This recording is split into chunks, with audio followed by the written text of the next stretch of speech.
Meet sailing yacht Avanti and her crew, Gerard and Jacqueline. We left Cape Town in December 2021 on our floating home, heading west on an adventure of a lifetime around the world. Last week we started our Indian Ocean crossing from Lombok, Indonesia, and we are en route to Cocos Keeling. We had just made it through some pretty bad weather that always seems to come at night. We started the day after the high winds with running just with the Genoa, and that pushed us quite a far bit north, and we need to make a little bit of southing. So as the wind died down or dropped down, we started reaching or almost beam reaching with the Genoa, but now the wind has shifted again and we are wing on wing to make a little bit of a southerly course towards the south of Cocos Keeling to miss a bit of a lull that sits north of Cocos Keeling as well as rain.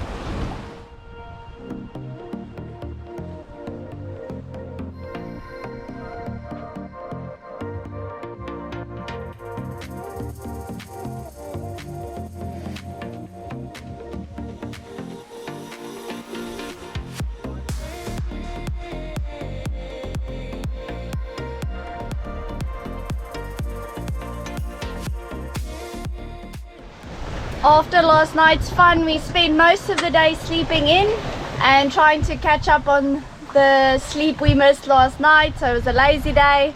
It's been grey, but at least the swell came down and we had a slow progress of a day, but it looks like the wind's picking up again just as the sun's about to set.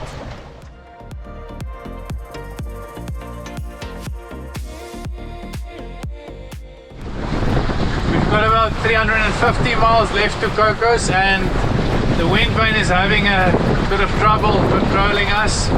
So when the swell is in a particular direction and a particular size, the boat just tends to go to weather and Gandalf can't recover. So we've tried to tweak it as much as we can, and we're even going to try and maybe drop the main to see if we can get rid of the weather helm. The wind's not too heavy, but the swell is pushing us to weather all the time.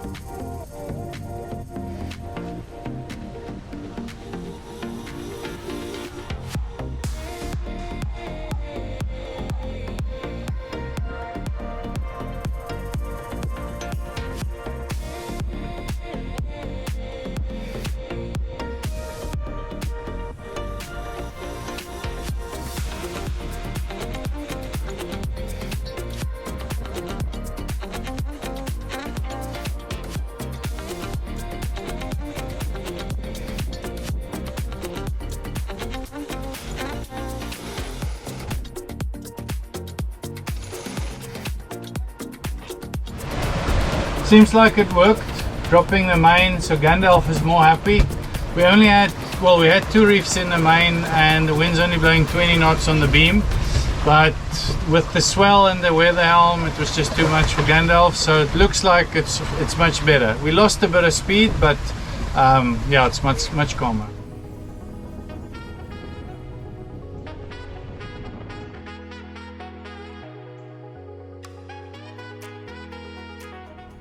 With a full fridge, we've yet to try any fishing, but we'll change that tomorrow morning.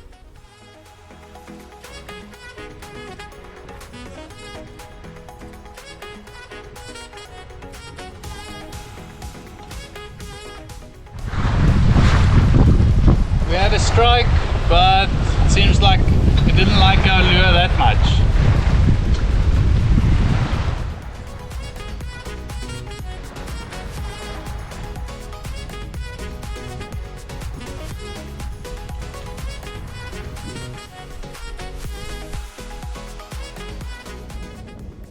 Even though we dropped the main, we started looking at our arrival time, and it seemed we were bang on track to arrive in the atoll at midnight.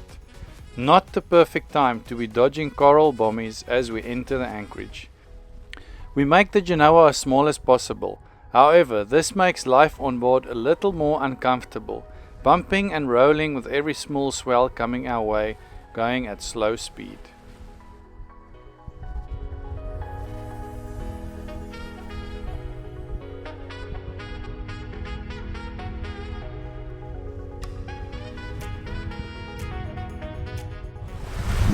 No luck with the fishing today. One strike only, but we'll try tomorrow morning early.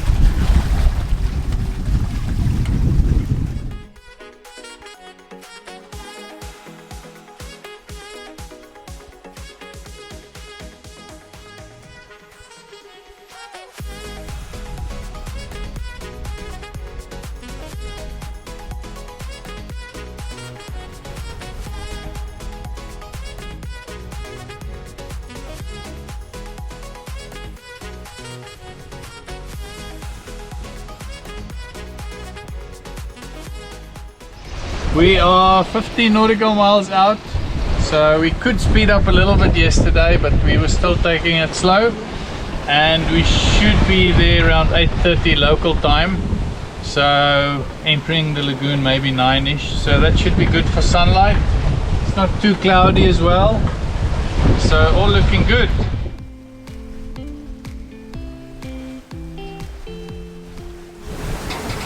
It's been a while since we've raised one of these courtesy flags and the quarantine flag. Actually, I think just a little bit more than 6 months. So this is the Cocos Keeling flag, and we're about to put it up. We're about 15 nautical miles out.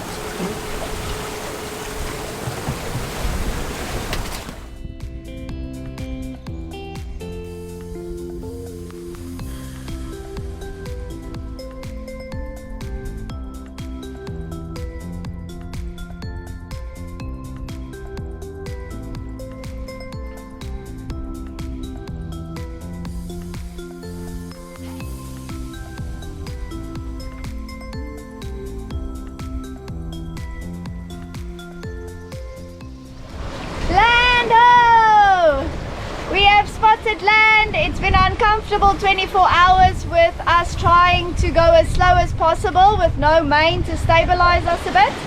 But now that we're here, the sun is almost high enough to go into the atoll, but we think we'll be fine. There's not a lot of cloud and we can't wait to get inside. Cocos Police, Cocos Police, Cocos Police. This is sailing vessel Avanti, Avanti, sailing vessel Avanti. On channel 20, do you copy over? We're just sailing in slowly, just started the engine but still not motoring. We've got enough wind to get into the lagoon's mouth.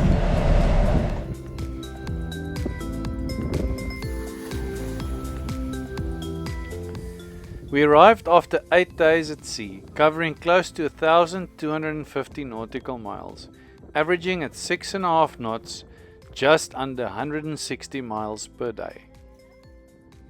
We made it. The first leg of our Indian crossing is done. I can't believe how beautiful it is. 1,000 shades of blue, and we are surrounded by little black-tipped reef sharks. Best of all, we have it all to ourselves. The police arrived promptly and cleared us in with no trouble. They also told us where all the good snorkeling spots were. They barely left before we were in the water.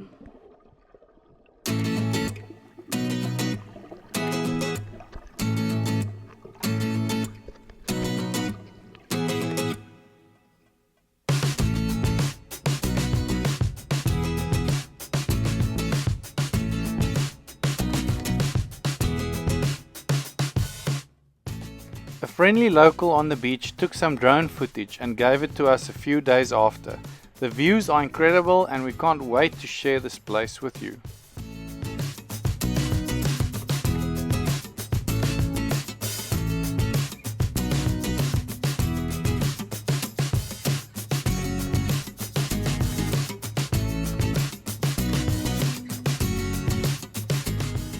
We are anchored at Direction Island.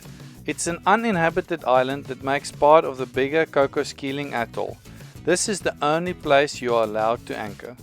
Over the next 3 episodes, we'll have a look at the different islands that forms the atoll, namely Direction Island, West Island and Home Island.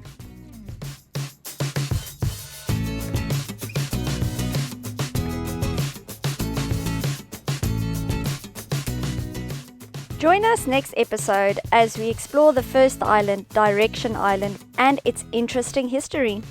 Thank you to our Patreons for contributing to our videos weekly.